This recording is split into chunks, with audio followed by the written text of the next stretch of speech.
So here's something that came out of the blue. Turtle Beach announces a new steering wheel bundle. Anyways, if you're liking the new office, let me know in the comments. This Velocity 1 race looks a little bit over the top, very, very racy.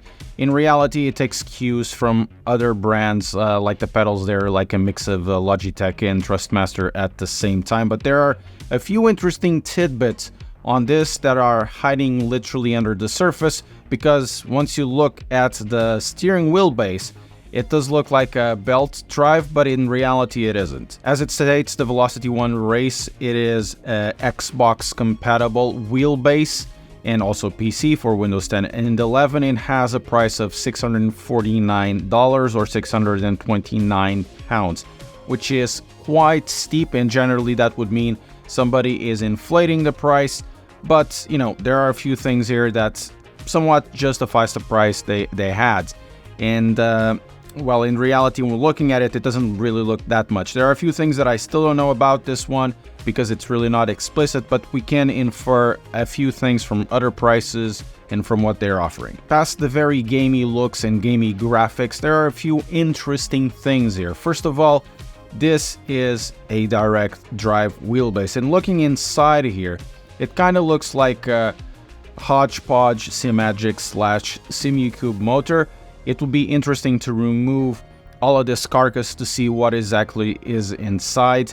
It doesn't show that there is any active cooling, and if you're putting a case inside on top of another case, it's really not that good to dissipate heat. Wheelbases like Simagic, Simucube, and Mozza do need to radiate the heat. Here it's going to be, you know, inside a carcass. The carcass does serve a little bit of a purpose, but we still have to see what is inside. That will be very interesting to see if there's any active cooling. Two things they don't say is the amount of torque of this wheelbase, and also if it has a quick release.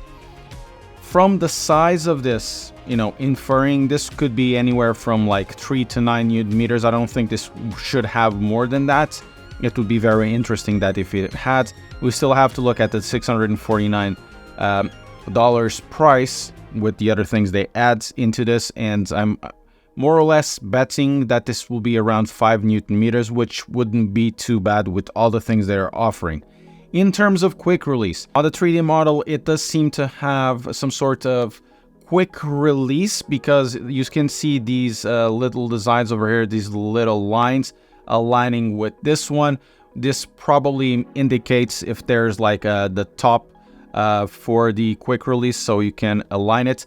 It kind of makes me think this will be very similar, and I will be totally wrong, I'm pretty sure, that this could be very, very similar to what Mozza, Simagic, and Camus are offering, so a D2 spec or D1 spec quick release. So if we have some sort of motor that looks like a Simagic or Oisingveld in a very small format, a small image motor of sorts with a D1 spec quick release, that would be very interesting. One of the features they're offering in the box is this race management display. Basically, it's a digital display unit, but it is a mix between a digital display unit to what Fanatec also does, because as you can see here from the menus, not only it does a digital display, but button mapping, something that Fanatec doesn't do. You can set your dead zones and all of that. Once again, something that Fanatec doesn't really do on their display unit if you have that. And also on the main menu, you have access to all the details of your setup for the wheel and pedals. This is something quite interesting.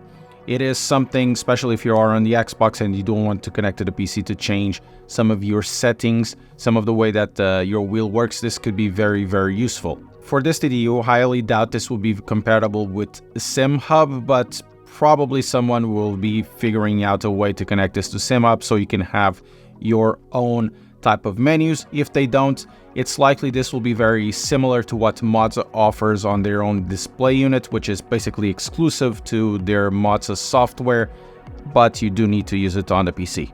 As for the wheel, once again, they don't indicate that the wheel has a quick release. It kind of feels like it, kind of looks like it, but you know, it's just a 3D display image. You'd never know. For the wheel itself, I think it's quite interesting, but at the same time, kind of tacky, and it feels cheap at the same time. Something has got to give when you do offer a lot of stuff in a bundle, especially at this price, and it is a direct drive and also the pedals are load cell. So it will be a magnetic shifter pedals, and we'll have to see the quality. You'll have to see if the buttons are, clicky and all of that stuff, and if the wheel is very stable. But it must be said that the buttons do have some sort of ergonomics in mind, not just the shifters, but the buttons over here, these nacelles over here kind of seem to have all the necessary functions, and they do seem, at least from the image, that these rotaries are kind of well selected for a D shape. I know a lot of people won't be happy with the D shape, they would prefer oval, but they have to look kind of racy, I guess, to sell more units. I would prefer oval as well, but if it is comfortable, most people will actually be happy with it if they pick it up. They also seem to have some rotaries here at the bottom.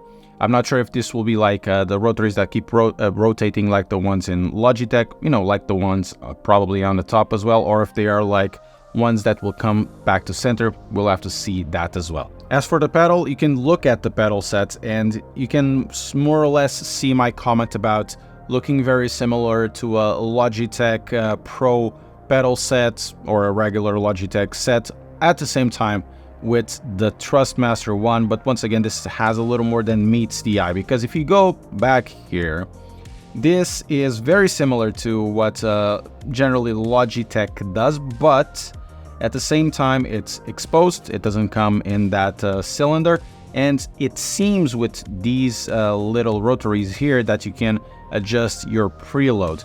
And if we look here at the brake pedal, it does feel like it is a copy of the Fanatec V3s. It's really not a bad set of pedals, but for Fanatec I think it's very dated, because in my opinion the CSL Elite V2s are much better.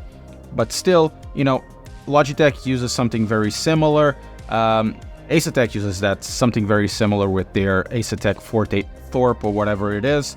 So it is something that is tried and true, and it generally works. So we'll have to see what you can do with this. Likely you can remove it and change elastomers or do some sort of modifications. If it's open for that, that will also be very cool. And they have this over here at the bottom saying mode for PC. It'd be very interesting if you could use this as a standalone unit as well. If they are really good pedals, and if you want to move out from the wheelbase and you just want to keep the pedals, that wouldn't be a very bad idea, because if you can separate the pedal set from the wheelbase, you can either upgrade one or the other. That would be very, very cool, and sell the one that you really don't need. Now, there's something really interesting that comes part of the 649 pack, which is this Velocity 1 control unit. So in this case, we're talking about a button box with a lot of possibilities, a lot of buttons really coming in the box. And if you think about it, I don't think anybody from the brands are actually offering a button box that will be compatible with their stuff. Fanatec doesn't do it. Logitech, Thrustmaster, Simagic, I don't think Simagic do it. Mozza doesn't do it. So nobody does it. And then Turtle Beach comes in and, drops in a button box. This is how the unit looks. I don't think this is a 3D render. I think this is actually really a unit, and it doesn't look too bad, but at the same time looks kind of plasticky and kind of tacky. Turtle Beach being Turtle Beach, I'm not sure how this is going to be, because Turtle Beach does have a little bit of a reputation of their headphones kind of failing, but it would be interesting to see how this actually performs, because at the price this could be a package, a good offer for those who want to do a little bit of Xbox and a little bit of PC at the same time, and they just want to buy something and they don't want to buy, oh, what's the best pedals or whatever. Just a full-on combination, a full-on combo, and you don't need to worry about anything. If everything works at 649, especially because we have to remember, Turtle Beach does sell in brick-and-mortar stores, this could be something quite big, because it will be, above, of course, the Logitechs and the Thrustmasters in terms of prices, maybe below the Thrustmaster wheelbase, but you don't need to buy anything. Everything here is already, good to go.